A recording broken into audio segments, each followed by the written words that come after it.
Consumer product ये company जो FMCG company है और ये कंपनी मेरे हिसाब से इसका एनालिसिस आज हम लोग इसका एनालिसिस करेंगे डिटेल में उतरकर स्क्रैच से एज इन्वेस्टर की कंपनी कैसी है, इन्वेस्टमेंट करने लायक है कि नहीं और इसका करंट वैल्यूएशन क्या है।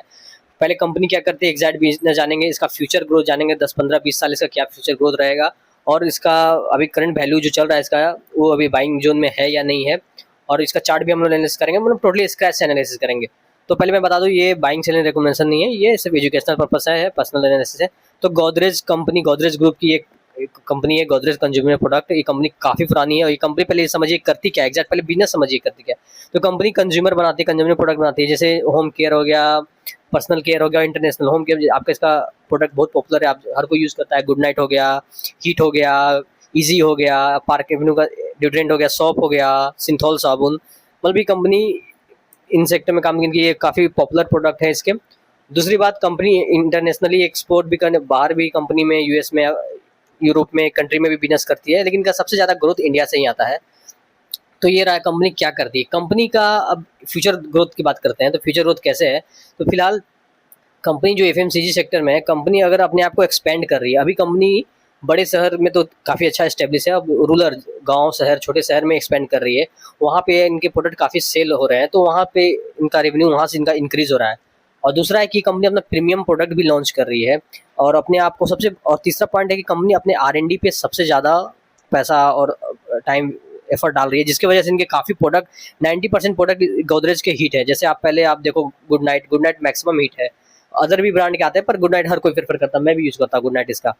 दूसरा कि अब पहले कंपनी कैसे इन्वॉल्व कर रही है अपने आप को। हम लोग जो डिटर्जेंट यूज करते थे, तो डिटर्जेंट पाउडर डिटर्जेंट था, अब है कि उसी में कंपनी ने अपने आप को लिक्विड डिटर्जेंट लाई है। तो उसे से करके कंपनी अपने आप को और पकड़ बना रही है मार्केट में। और सबसे बड़ी बात, इसके प्रोडक्ट काफ़ी ज़्यादा हिट है, लगभग सारे ही प्रोडक्ट इसके अच्छे हैं, हर कस्टमर सेटिस्फाई है ऑलमोस्ट। तो मेरे हिसाब से लगता है इसकी, अब इसने एक तरह से आप कहो तो इसने जो भी प्रोडक्ट अभी लॉन्च किया है, एक तरह से मार्केट में सबसे ज़्यादा ट्रेडमार्क या एक मार्क बना दिया है, एक फिगर बन गया है। मतलब जैसे गुड नाइट, गुड नाइट मतलब मॉस्किटो कॉइल का मतलब हो गया गुड नाइट। तो समझ लीजिए इनका आर&डी पे काफ़ी अच्छा फोकस है, इनका पकड़ काफ़ी अच्छा है। तो लॉन्ग टर्म में मेरे हिसाब से एफएमजी सेक्टर अच्छा है। और दूसरी बात मैं बता दूं, ये कंपनी लो बीटा है, यानी कि लो बीटा मतलब ये धीरे चलने वाली है company, safe and stable return देने वाली कंपनी है। लो बीटा वो शेयर्स होते हैं जो कि मार्केट के साथ ऑलमोस्ट बढ़ते हैं। अगर मार्केट 1% बढ़ता है तो वो भी 1% के ऑलमोस्ट बढ़ेंगे, 1.5% के ऑलमोस्ट बढ़ेंगे, उसी हिसाब से गिरेंगे भी। तो मतलब ये धीरे धीरे चलते हैं पर ये कंटिन्यू चलते हैं। और एफएमसीजी सेक्टर में आप जैसे भी देख रहे हो, जैसे भी वार हो रहा है, पैनिक सीजन हो रहा है, ये कंज्यूमर चीज़ जो होता है ये कभी खत्म नहीं होता, इसमें डिमांड और पे और बढ़ रहा है। इनको ग्रोथ करने का बहुत अभी अपॉर्चुनिटी है, जैसे गाँव में और एक्सपेंड करना, इंडिया में भी ये पूरे पकड़ नहीं बना है, अभी मैक्सिमम बड़े बड़े शहर में से बना है। तो इनका ये था ब्रीफ। कंपनी क्या करती है, क्वार्टर देख लेते हैं इसका क्विक हम लोग।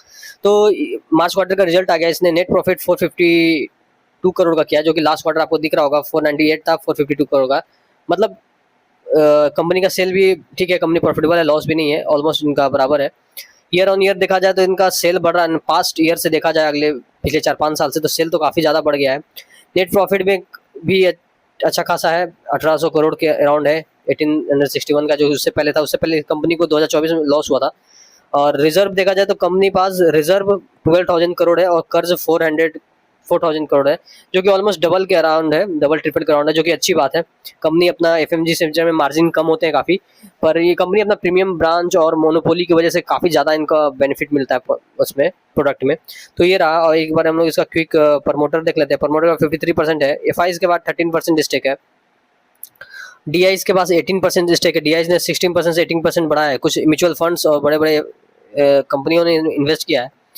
तो कंपनी का फंडामेंटल फ्यूचर ग्रोथ काफ़ी अच्छा है। एक बार हम लोग इसका चार्ट देख लेते हैं। तो मैंने आपको जैसा बोला कि company high low beta shares है। लो बीटा शेयर आपको पता नहीं, धीरे चलते हैं, धीरे बढ़ते हैं, धीरे गिरते हैं। तो एक बार मैं इसका चार्ट निकाल लेता हूँ। ये इसका चार्ट रहा, आपको चार्ट दिख रहा हो। ये कंपनी 1400 से 2024 से करेक्शन ले रही है लंबे, और अभी करंट वैल्यू 1000 के अराउंड चल रही है। इसने लो लगाया था समथिंग 900 960 का, और वहाँ से बाद कंपनी ने पुल बैक दिया। तो चार्ट के हिसाब से कंपनी चलना स्टार्ट कर दी है। अगर आपको स्क्रीन पे दिख रहा होगा तो आप देख सकते हो, काफ़ी यहाँ पे बाइंग आया है, इसका स्ट्रॉन्ग यहाँ जोन है, क्योंकि ऐसे कंपनी का फंडामेंटल अच्छी है। ये एफएमसीजी कंपनी है, कंपनियां कम गिरती है कम बढ़ती है, क्योंकि लो बीटा है। लो बीटा से खासियत यही होता है कि कम गिरते हैं कम बढ़ते हैं, लेकिन कंटिन्यू करके ऊपर जाते हैं।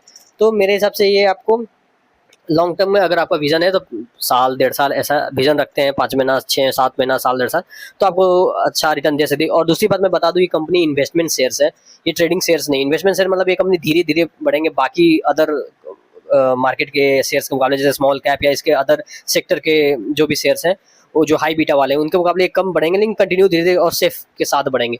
तो मेरे हिसाब से जितना भी बाजार करेक्शन हुआ था वो हो चुका, और ये बता रहा है इसका सपोर्ट काफ़ी स्ट्रॉन्ग है, और सपोर्ट से स्ट्रॉन्ग है, साथ साथ में वॉल्यूम भी कंपनी में काफ़ी आया। आपको ये कंपनी आपको आगे जाते हुए देखेंगे, लॉन्ग टर्म के पर्पज से अगर है तो आपको अच्छा है, क्योंकि आपको ये फोकस रखना होगा कि कंपनी ट्रेडिंग शेयर नहीं है, इन्वेस्टमेंट शेयर है, धीरे धीरे चलेंगे पर आगे जाते हुए जाएंगे। यहाँ से ये ज़्यादा मेरे हिसाब से नहीं गिरना चाहिए, और यहाँ से धीरे करके आपको ऊपर ही जाएगा। तो इनका लॉन्ग टर्म का विजन है, वो उनको उस पे वॉच लिस्ट में अपने ऐड कर सकते हैं। और फिलहाल के लिए इतना ही, फिर मिलेंगे नेक्स्ट वीडियो में।